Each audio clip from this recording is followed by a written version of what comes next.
राम राम मंडळी. अजून एका गावाचं नाव घेऊन आलोय, तुम्हाला माहीतच असेल, नेसरी.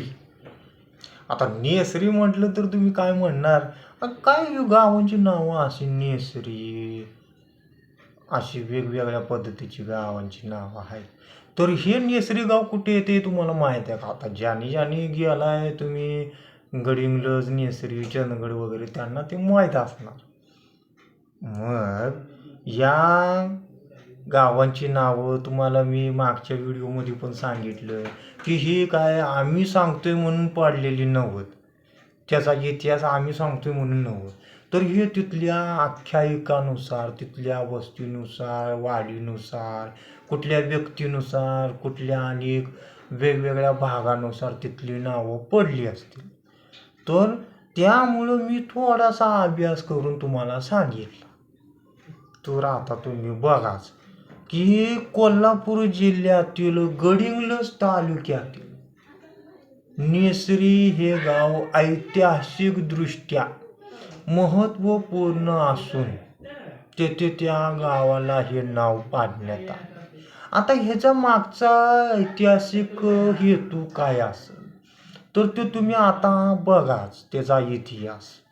तर 17व्या शतकात छत्रपती शिवाजी महाराजांच्या काळात इथं एक मोठी लढाई सुरू झाली आणि याच ठिकाणी 1674 मध्ये सरसेनापती प्रतापराव गुजर आणि बहलोल खान यांच्यात एक युद्ध झालं होतं. मग नेसरी हे तेथील जुन्या भौगोलिक आणि स्थानिक वैशिष्ट्यावरनं पडलं असल्याची शक्यता आहे असं सांगण्यात येते. छत्रपती शिवाजी महाराजांचे सरसेनापती प्रतापराव गुजर यांच्या ऐतिहासिक बलिदानामुळं सुद्धा हे ओळखलं जातं. आणि नेसरी खिंडीत प्रतापराव आणि त्यांच्या 6 शिलेदारांची शत्रूंशी लढताना सर्वोच्च बलिदान दिलं होतं, ज्यामुळे या परिसराला पावनखिंड किंवा नेसरीची पावनखिंड असंही ओळखलं जातंय.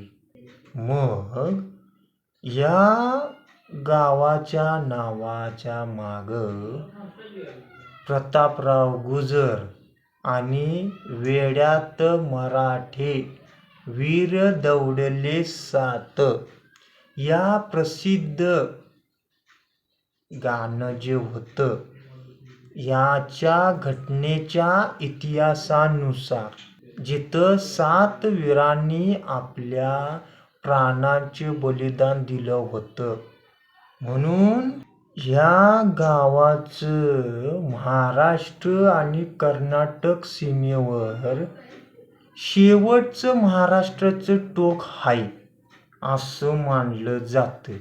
मग हे ऐतिहासिक कारण तुम्ही पाहिलंच असेल काय आहे. तर त्यानुसार या नेसरी गावाचं नाव पाडण्यात आलं. आणि आता तेथील 2011च्या जनगणनेनुसार तिथली लोकसंख्या जी होती 2011ला ती 21,000 ही होती. आणि हे गाव गडिंग्लज पासून सुमारे 20 किलोमीटर अंतरावर आहे.